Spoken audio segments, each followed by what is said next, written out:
Hi guys, welcome to part 2 of my foam helmet build tutorial.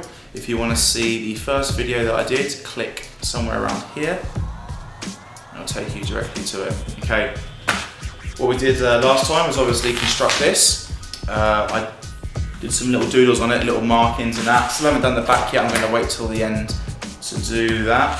What I've done, if I just push this to one side, is that I've cut out some two-dimensional shapes. Okay.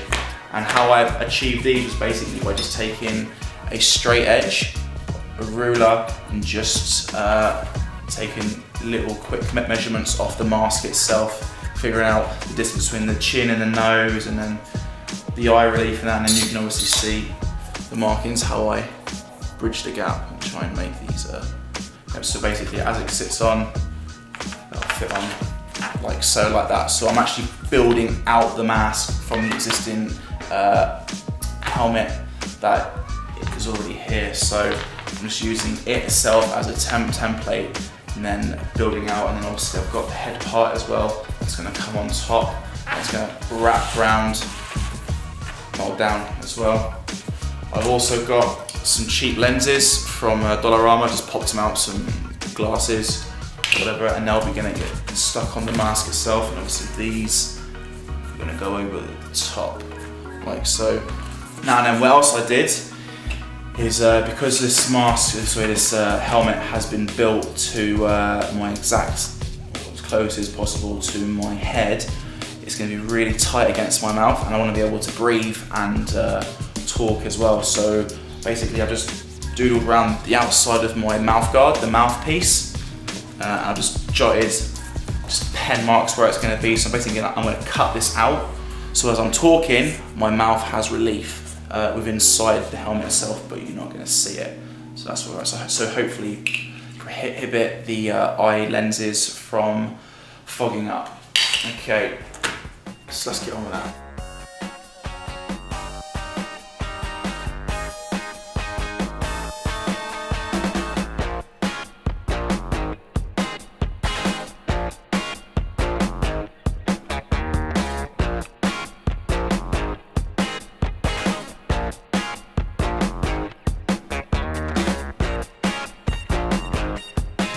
Okay then, as you can see, I've cut out the hole. It sits perfectly where my mouth will be, and obviously when the faceplate goes on front, and it's obviously been molded round and stuff and glued, it will cover it up perfectly, but my mouth will have enough relief inside to breathe. And also I'm going to put vents on the front as well, but that will be at a later date. Okay, so that's going to go on there, so let's glue it now. Little tip as well, for those who are gluing, less is more. It's better to use little amounts regularly than a lot, because it takes a while for it to cure and harden. So use like a little bit, it's going to aid you a lot quicker.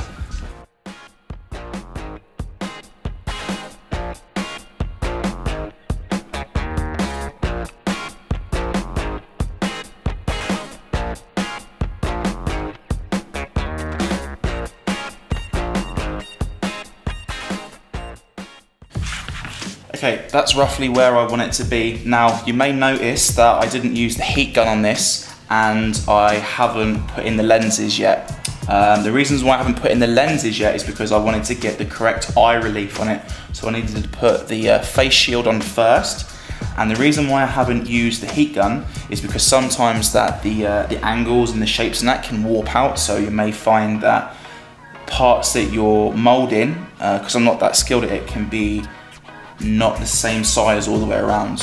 Whereas, so what I've done slits along the lines, which basically helps me manipulate the foam.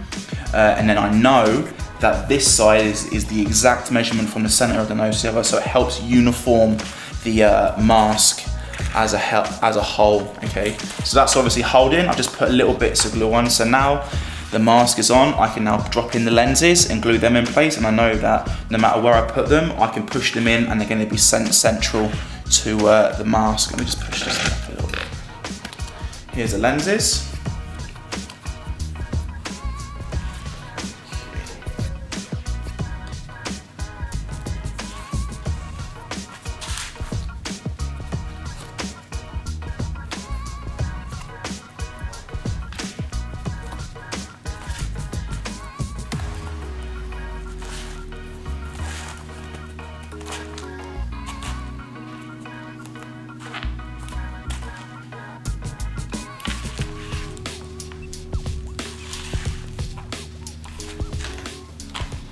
And then as you can see here, I've attached the lenses. But all I did was just glue the on the top edge of the lens just to hold it in place. I used a little bit too much glue, didn't mean to use that much, but oh well, you live and learn. Now I can, now this is in, I can now glue the faceplate properly to it and push everything in where it all needs to be nice and tight and nice and aligned. Okay, as you can see, I've just basically just jumped ahead and right, cat? Hey. Basically, I just jumped ahead and I finished putting on the head plate and that, so it turned out okay. Yet again, I didn't use the heat gun, I just relied on the slits to help manipulate it and glue it down in stages. Lenses are obviously in there, they're not going anywhere. Okay, I've just made some cuts to some PVC pipe, and here they are. Okay. Now the idea behind the PVC pipe is that I'm going to incorporate it in the helmet itself. So it's going to act as air vents, but also help the overall design of it. So basically I'm going to stick them on the front, like so, and then the holes I'm going to drill straight in, so it helps the ventilation and it helps prevent the goggles from, the lenses from steaming up, and obviously on top as well. So I'm thinking of some sort of airframe where the pieces go on top and they get on like that. Gives an overall effect. So I'll go, okay, right, I've stuck on the first one, and it's important to keep it uniformed across the mask itself. So obviously this is where these lines come in and they help me a deal, so I can figure out which angle they need to face in. Okay, so I'm just going to fast forward now.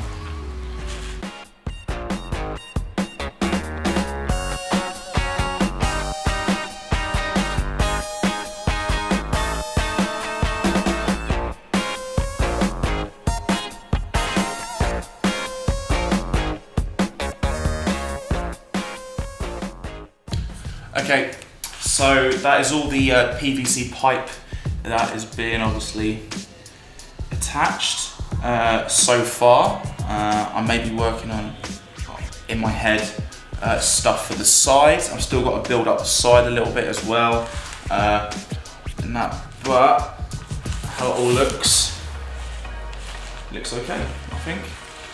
So now what's left is just to let it sort of sit for a while. I'm going to remove the mask and I'm going to drill into the head itself so that heat can escape through the PVC pipe vents, and then obviously moisture and heat or whatever can escape through the vents in the front. So yeah, I'll get on with that.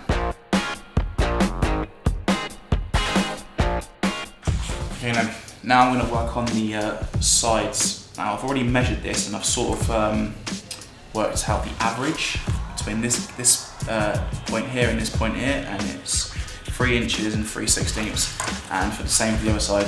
One's a little bit bigger than the other, but I just sort of found a happy medium between the both, so that's what I'm going to do. So that's going to be my starting point now. Now I'm going to have a line at least 3 inches and 3/16, okay? If you work in centimetres, work that out. I normally do, but it's just, here in Canada they only work in inches for some reason, and I don't know why.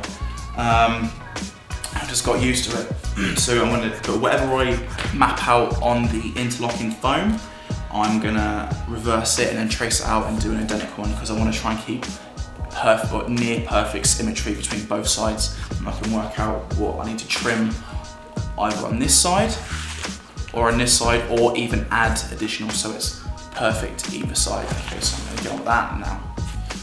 Okay, I've cut it out, and you can just see where it's going to line up almost perfectly and come round. Obviously there's some bits that need either reshaping or whatever, put over on the other side. So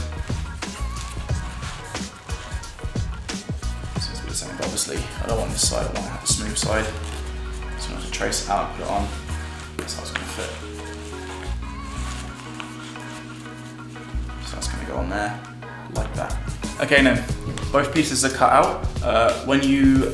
If you do it this way of doing it, when you cut out your first one and you come to trace your second one, make sure you turn it around, and then trace it, and then cut it out.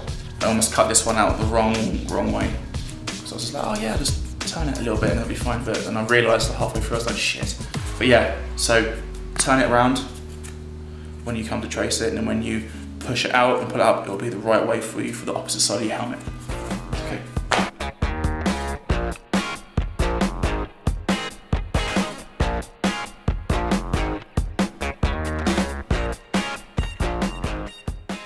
Just tell you what I've just done here. I just added this in just to break down the helmet shape itself. When I looked at it head on, it looks a little bit like a fish. So I just put this in a little bit of detail work just to help break it down a little bit more. I also chopped off the back as well, so it's got a more uniformed edge all the way around the back. So when I make the back of the helmet, which I'm now going to go through in the next video possibly, is more of a uniformed edge to work with, and there's less mucking around. With the vents that I drilled, and on top as well, the holes are good, but I need to make them bigger, so it's still fogging up inside. Not as much as what it was, but it still is, and I want to try and utilise the holes as best I can. In the next video, I'm going to be going through the back of the helmet.